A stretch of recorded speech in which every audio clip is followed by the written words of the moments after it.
Assalamualaikum warahmatullahi wabarakatuh. Hai teman-teman semuanya, kembali lagi di keluarga Faisal Mu'azzin. Nah teman-teman semuanya, sesuai judul, aku pengen cerita, mau sharing tentang persalinan aku waktu tuh ngelahirin Fatimah waktu bulan Oktober tahun 2019. Oh ya, sebelum teman-teman menyimak cerita aku kali ini, jangan lupa ya untuk di like, comment, share, dan juga di subscribe. Pastikan dulu sudah menekan tombol subscribe-nya. Terima kasih.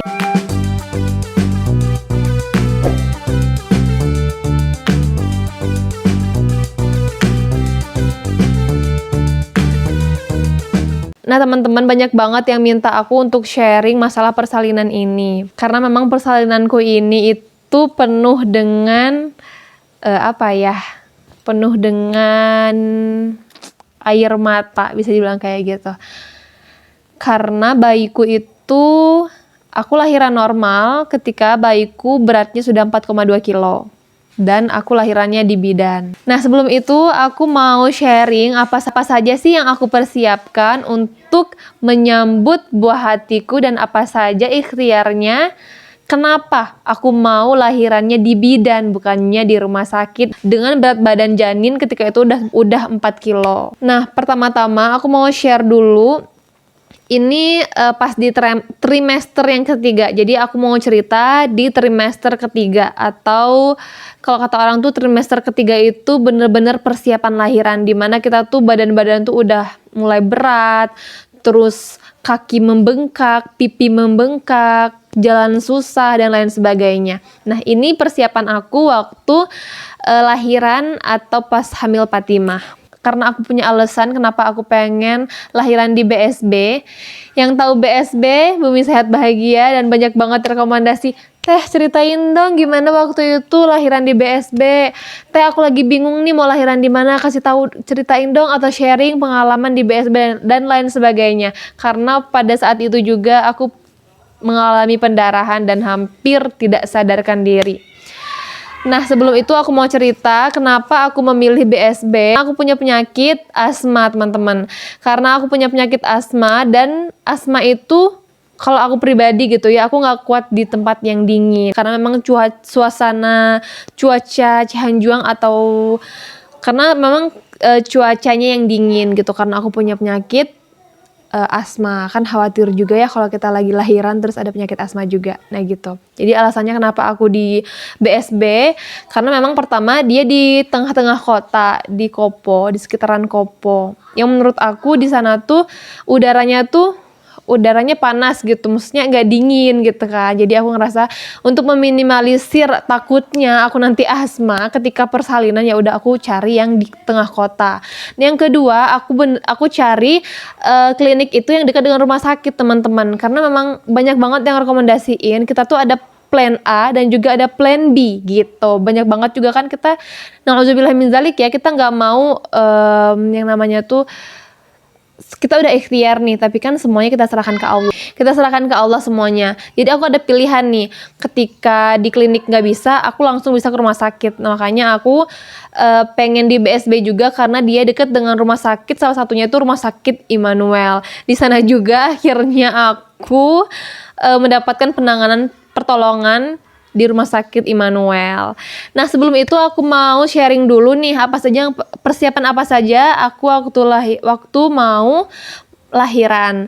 Nah aku tuh rutin dari 25 weeks kalau nggak salah, aku lupa lagi, pokoknya di 8 bulan nggak tahu 7 bulan, kalau nggak salah sih 7 bulan ya.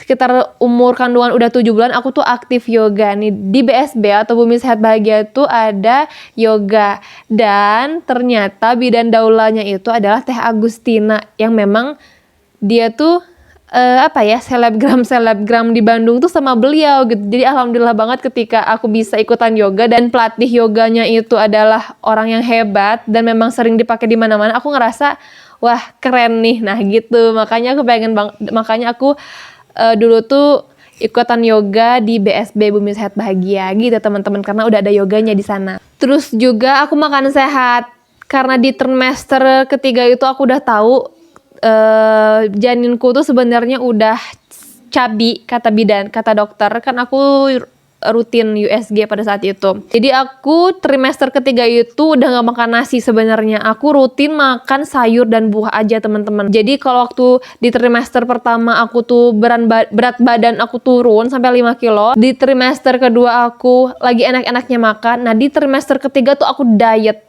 Dietnya apa? Aku diet yang namanya nasi. Aku gak makan namanya nasi, tapi aku makan sayur. Sayur aku makan, buah-buahan aku makan, kacang-kacangan aku makan. Bingung kalau janin aku tuh gede dari mana? Mungkin dari sana ya. Setelah itu aku juga sering cek ke bidan, sharing ke bidan. Kalau di BSB tuh aku bisa sampai 30 menit hanya untuk menanyakan kondisi aku, karena memang ini bayi pertama atau janin atau kehamilan pertama, jadi aku tuh kayak banyak yang nggak taunya, jadi aku tuh nanya terus, dan alhamdulillah semua bidan di sana tuh jawabannya tuh semuanya memuaskan. Jadi suamiku juga senang, aku pun juga senang gitu, karena suamiku tahu aku tuh orangnya gampang banget panikan. Makanya ketika dia lihat bidan-bidan di BSB tuh jawabannya tuh memuaskan dan juga baik, makanya kita semangat untuk terus kontrol Bumi Sehat Bahagia. Nah setelah itu cari tempat persalinan yang deket dengan rumah sakit, karena memang BSB kan di tengah kota ya, tapi memang kekurangannya kalau mau naik mobil itu, kalau mau perwis itu apa ya, kalau ada mobil sama mobil susah jalan aja sih, bisanya naik motor. Kalaupun mobil dia sempit banget, karena itu aja sih kekurangan dari BSB. Tapi bagusnya dia di tengah kota, kekurangannya cuma masuk gang, tapi itu nggak masalah sih sebenarnya karena dia deket juga sama jalan raya. Pokoknya deket banget dari rumah sakit Immanuel gitu teman-teman. Jadi aku bener-bener udah nih fix di Bumi Sehat Bahagia aja, dan alhamdulillah banyak banget. Kalau kalian cek di Instagramnya Bumi Sehat Bahagia, banyak banget yang lahiran di sana, baik itu kayak selebgram di Bandung, kan aku suka ngepoin gitu ya, kayak dan lain sebagainya. Itu banyak banget yang check up dan lahiran di sana, termasuk teman-teman aku dan teman-temannya suami juga pada lahiran di sana, karena memang bagus banget sih di sana tuh. Dan juga nggak mahal menurut aku ya, di sana tuh nggak mahal. Jadi kalau kelas VIP-nya tuh 4 juta, kelas VIP-nya tuh 4 juta itu udah sama bathtub di dalam kamar, terus ada tempat ruangan keluarga gitu sama kamar mandi. Tapi aku waktu itu cuma dapat kelas 1 karena pada saat bulan Oktober itu alhamdulillah banyak banget yang lahiran, Masya Allah, banyak banget. Kayaknya bulan Oktober tuh bener-bener paling banyak. Kalau aku setiap cek di sana tuh, misalnya aku udah berapa minggu lagi mau lahiran, aku tuh selalu nanya, di sini masih ini teh penuh. Dia bilang penuh. Jadi aku tuh takut banget, di dalam hati tuh nggak dapet tempat sebenarnya. Pas kemarin juga aku tuh pengen yang VIP karena biar ada space buat keluarga kan kalau VIP, tapi qadarullah nggak ada, yang adanya cuman di kelas 1, tapi nggak apa-apa lah. Alhamdulillahnya aku tuh yang dapat ke bagian terakhir. Pada saat itu tuh full, bener-bener full.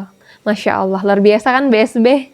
Nah kemudian teman-teman juga pastikan sudah beli perlengkapan bayi ya teman-teman. Jadi jangan sampai nanti ketika teman-teman udah ngerasain kontraksi palsu, teman-teman belum persiapan tuh, kayak tas bayi, pakaian bayi, tas ibu, perlengkapan ibu, termasuk juga baju suami juga harus disediain, karena aku juga gitu sih, baju suami ada tasnya, baju aku ada tasnya, dan juga baju Fatimah ada tasnya. Jadi kita bertiga tuh ada tasnya, jadi ketika nanti seandainya kita nginep udah ada tuh suami bajunya, jadi nggak harus bolak-balik lagi. Nah jadi aku pas mau lahiran juga rajin banget untuk jalan pagi, jalan sore, pokoknya rajin banget jalan.